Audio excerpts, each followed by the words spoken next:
আল্লাহর কাছে চারটে জিনিস যত প্রিয়, পৃথিবীর কোনো কিছু আল্লাহর কাছে তত প্রিয় নয়। এক, কাতরাতুন মিন দুমুইন ফি খাসিয়াতিল্লাহ, আল্লাহর ভয়ে এক ফোঁটা চোখের পানি আল্লাহর কাছে যত প্রিয়, পৃথিবীর কোনো কিছু আল্লাহর কাছে তত প্রিয় নয়। 10 লক্ষ টাকা খরচ করে হজ করা কাজটা আল্লাহর কাছে যত প্রিয়, এক ফোঁটা চোখের পানি তার চেয়ে হাজারো গুণ বেশি প্রিয়। রমজান মাসে ফরজ সিয়াম পালন করা কাজটি আল্লাহর কাছে যত প্রিয়, আল্লাহর ভয়ে এক ফোঁটা চোখের পানি তার চেয়ে হাজারো গুণ বেশি প্রিয়। কোরআন তেলাওয়াত করা একটা গুরুত্বপূর্ণ ইবাদত, এই কাজটা আল্লাহর কাছে যত প্রিয়, এক ফোঁটা চোখের পানি আল্লাহর কাছে তার চেয়ে হাজারো গুণ বেশি প্রিয়। দুই, আল্লাহর রাস্তায় নেমে গিয়ে হাত পা কেটে গেছে, ফেটে গেছে, তারই এক ফোঁটা গায়ের রক্ত আল্লাহর কাছে যত প্রিয়, অন্য কিছু আল্লাহর কাছে তত প্রিয় নয়। তিন, ফি ফারিজাতিন মিন ফারাইজিল্লাহ, আল্লাহর রাস্তায় মানুষের ইবাদত করতে করতে করতে কপালের দাগ, হাঁটুর দাগ, পায়ের টাকনোর দাগ, এই দাগ আল্লাহর কাছে যত প্রিয়, পৃথিবীর কোনো কিছু আল্লাহর কাছে তত প্রিয় নয়। চার, যুদ্ধে নেমে কেটে গেছে, ফেটে গেছে, এই দাগ আল্লাহর কাছে যত প্রিয়, পৃথিবীর কোনো কিছু আল্লাহর কাছে তত প্রিয় নয়। এবার সিরিয়ালে চলে যাই। প্রথমটা ব্যতীত সবটাই কঠিন। এক, এক ফোঁটা চোখের পানি। দুই, এক ফোঁটা গায়ের রক্ত। তিন, ইবাদত করতে করতে হাতে পায়ে টাকনোতে দাগ। চার, যুদ্ধে নেমে গিয়ে কেটে যাওয়া, ফেটে যাওয়া দাগ। মনে থাকবে না মনে হয়? চারটে জিনিস আল্লাহর কাছে বেশি প্রিয়, তার এক নম্বরে কি আছে? এক ফোঁটা চোখের পানি, যেটা সবাই পারবে চেষ্টা করলে, এটা সহজ। বাকিগুলো একটাও সহজ নয়, বাকিগুলো একটাও সহজ নয়। দুইটা হলো আল্লাহ রাস্তায় গায়ের এক ফোঁটা রক্ত। তিন নম্বর হলো ইবাদত করতে করতে পায়ের কপালের দাগ চিহ্ন। চার নম্বর হলো যুদ্ধে নেমে গিয়ে কেটে যাওয়া, ফেটে যাওয়া দাগ।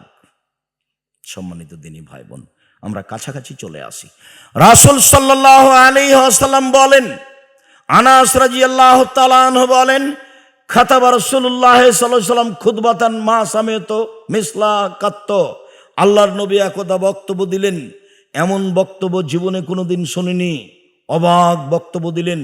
তিনি বক্তব্যে বললেন, লাউ তাআলামুনা মা আলামু লা বাকাইতুম কাসীরা ওয়ালা যাহিকতুম কালিলা, পৃথিবীর মানুষ মনে রেখো, তোমরা যদি আল্লাহকে চিনতে যেভাবে আমি আল্লাহকে চিনি, পৃথিবীর মানুষ শুনে রেখো, তোমরা যদি আল্লাহকে জানতে আমি মুহাম্মদ সাল্লাল্লাহু আলাইহি ওয়াসাল্লাম যেভাবে আল্লাহকে জানি, তোমরা যদি আল্লাহকে চিনতে আমি যেভাবে চিনি, তোমরা যদি আল্লাহকে জানতে আমি যেভাবে জানি, তাহলে বেশি বেশি কাঁদতে, কম কম হাসতে।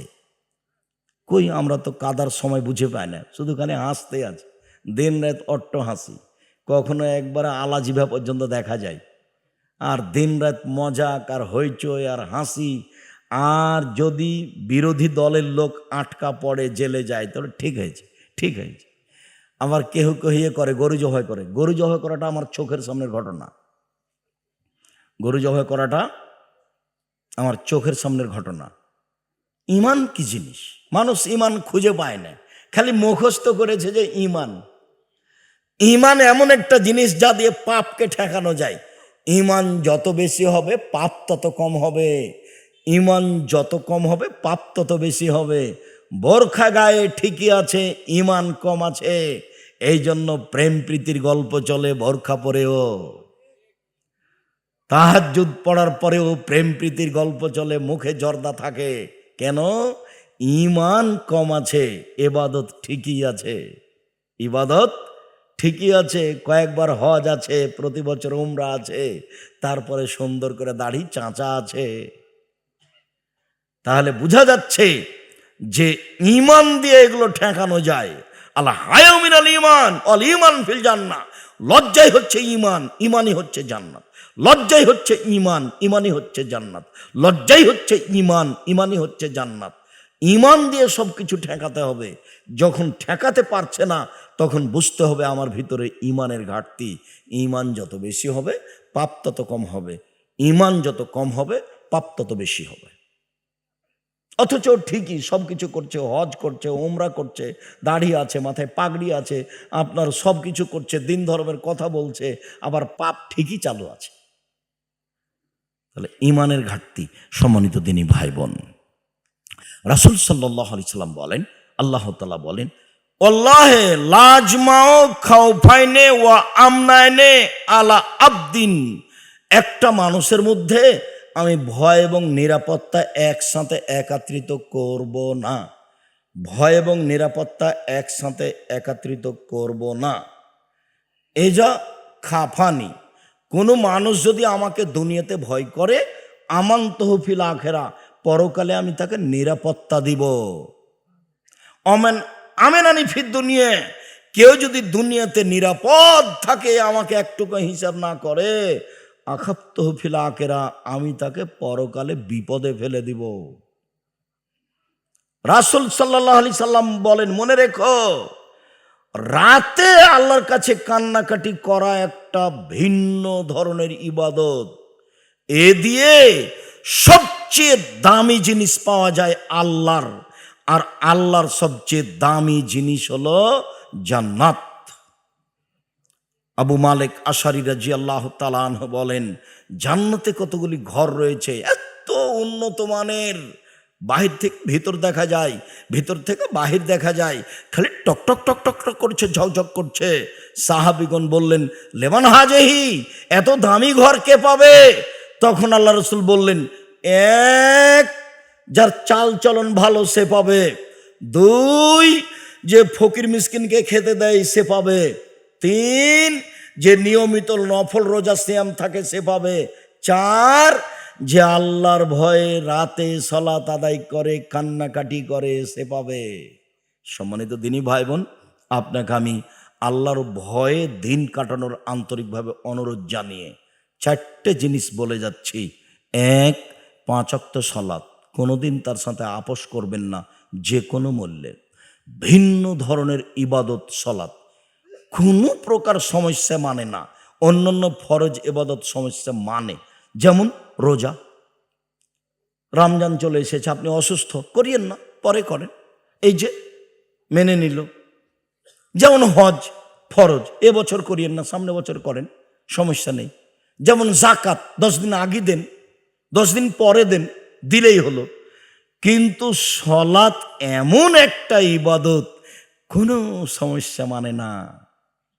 অজু করে সলাত আদায় করতে হয়, পানি নেই, তো তায়াম্মুম করে পড়েন। বলে মাটি নেই, অজু ছাড়া, তায়াম্মুম ছাড়া সলাত আদায় করেন।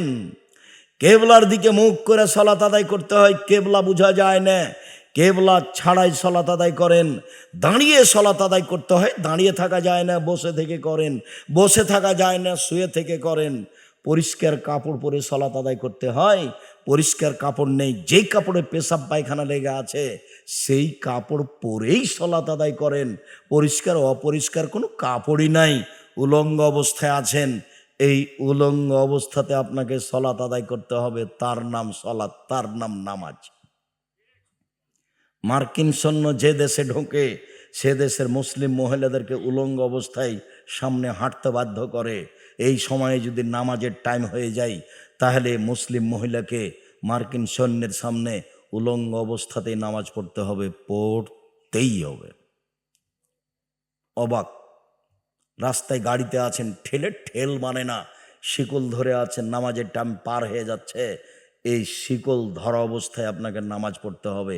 ভিন্ন ধরনের ইবাদত সলাত, যার সাথে কোনো আপোষ চলে না, যার কাফারা চলে না। হুজুর বলেছেন অন্যায় করেছেন, হুজুর বলছেন, এই ছেলে, তোমার বাপের কয়দিন নামাজ কাজা হয়েছে, কয় ওয়াক্ত? বলে 3 ওয়াক্ত। আচ্ছা আচ্ছা, ঠিক আছে, 5 5 5 15, তুমি 1,500 টাকা দাও, জানাজা পড়িয়ে দাও। 1,500 টাকা দিয়ে জানা পড়িয়ে দাও। তো এও মনে করলো, যাক ভালোই হয়েছে, 1,500 টাকা দিয়ে কাজ হয়ে গেল। ধর্ম এরকম নয়, সলাতের সাথে কোনো কিছু চলে না, ওমরি কাজা চলে না, রাসূলকে অপমান করা হবে। ওমরি কাজা কি জিনিস আব্দুর রাজাক সাহেব? আরে 30 বছর যাবৎ পড়াশোনা করেছি, ঠিক মতো নামাজ পড়িনি, এখন বড় ডাক্তার হয়েছে, এখন আল্লাহকে চিনতে চাচ্ছি, তাই প্রত্যেক সলাতের সময়ে ছুটে যাওয়া নামাজগুলি এক ওয়াক্ত করে পড়িনি। বলে কত ওয়াক্ত পড়বেন? বলে যত পারি। কয় ওয়াক্ত ছুটেছে? কয় যে ওয়াক্ত ছুটেছে। তাহলে ধর্ম কেমন হলো? সন্ধ্যের উপরে ধর্ম চলে? ধর্ম কি এমন? ধর্ম হলো নগদ। 1 গিলাস পানি পান করলে কয়টা বিধান লাগে? 5টা। মানে ইসলাম ধর্ম নগদ, মারে ফতি দিয়ে চলে না, একবারে নগদ, সামনাসামনি সব কিছু। 30 বছরে নামাজ পড়েননি, খালি বলবেন আল্লাহ মাফ করো, অন্তর খুলে যেদিন বলবেন সেদিন মাফ হয়ে যাবে। ইবলিস বলছে, আল্লাহ যখন বললেন আদমকে সিজদা করলি না কেন? তাহলে ও তো মাটির তৈরি, আমি যে আগুনের তৈরি, এটা তো আমি করতে পারবো না। আল্লাহ বলেন সর সর সর, তুই রাজিম, বিতাড়িত, তোকে পাথর দিয়ে মেরে সরিয়ে দিলাম। ঠিক আছে, সরে গেলাম। আমার একটা কথা। কি কথা? আমাকে কিয়ামত পর্যন্ত বেঁচে থাকার সুযোগ দিতে হবে। আচ্ছা ঠিক আছে, তাই দিলাম, একটা সময় পর্যন্ত দিলাম। তখন ইবলিস বলছে, তোমার ইজ্জতের কসম, তোমার সম্মানের কসম, তোমার মর্যাদার কসম, লাউব্যানাল ইনসানা মাদামা তারহুম ফি আসাদিহিম, আদমের ছেলেমেয়ের গায়ে শরীরে যতক্ষণ পর্যন্ত শ্বাস থাকবে, ওর দেহে শ্বাস থাকাকালীন আমি তাকে ভুল পথে নিয়ে যাবই যাবই যাবই, ওকে আমি ভ্রান্ত করেই ছাড়বো। ও কেমনে জান্নাতে যায় আমি তা দেখে ছেড়ে দেবো। এ কথা কে বলল? ইবলিস বলল। তাহলে আপনি বুঝতে পেরেছেন সে আপনার কত জিদে আছে। আপনি যদি দেখে সামনে পেতেন, একবার থাপড়ি একাকার করে দিতেন, কিন্তু কোনোদিন আপনার সামনে আসবে না, তাকে দেখা যাবে না। সে আপনার রগে রগে চলে, রক্তের ভিতরে চলে, এত ক্ষমতা তার, একবারে ওই স্পষ্ট শত্রু, খোলা মাঠের শত্রু। আল্লাহর সামনে এই কথা বলছে। তখন যদি আল্লাহ বলতেন যা তুই পারবি না, তাহলে তো ভালো হতো, কিন্তু আল্লাহ এ কথা বললেন না। আল্লাহ বলছেন, এই শোন, ওয়া ইজ্জাতি ওয়া জালালি ওয়া ইরতিফায়ে মাকানি, আমার সম্মানের কসম, আমার মর্যাদার কসম, আমার ইজ্জতের কসম, আদম সন্তান যতবার বলবে আমার ভুল হয়েছে, ততবার আমি ক্ষমা করে দিব। তাহলে তুই এই পথে আর আমি এই পথে। আল্লাহ যদি বলতেন যে ঠিক আছে তুই পারবি না, তাহলে তো সহজ হতো, কিন্তু তা তো বললেন না। আল্লাহ যেটা বললেন সেটা আমার জন্য কিছু বলার থেকে গেল, আমাকে বলতে হবে আস্তাগফিরুল্লাহ ওয়া আতুবু ইলাইহি, আমি তোমার কাছে ক্ষমা ভিক্ষা চাই, তোমার কাছে ফিরে যেতে চাই। আস্তাগফিরুল্লাহাল্লাযী লা ইলাহা ইল্লা হুয়াল হাইয়ুল কাইয়্যুম ওয়া আতুবু ইলাইহি রব্বিগফিরলি ওয়া তুব আলাইয়া ইন্নাকা আনতাত তাওয়াবুল গফুর। আল্লাহুম্মা আনতা রাব্বি লা ইলাহা ইল্লা আনতা খালাকতানি ওয়া আনা আবদুকা ওয়া আনা আলা আহদিকা ওয়া ওয়াদিকা মাসতাতাতু আউযু বিকা মিন শাররি মা সানাতু আবুউ লাকা বিনি'মাতিকা আলাইয়া ওয়া আবুউ বিযামবি ফাগফিরলি ফাইন্নাহু লা ইয়াগফিরু যুনুবা ইল্লা আনতা। তাহলে আমি শয়তানের মোকাবেলা করতে পারছি, তাছাড়াও আমার খোলাখুলি শত্রু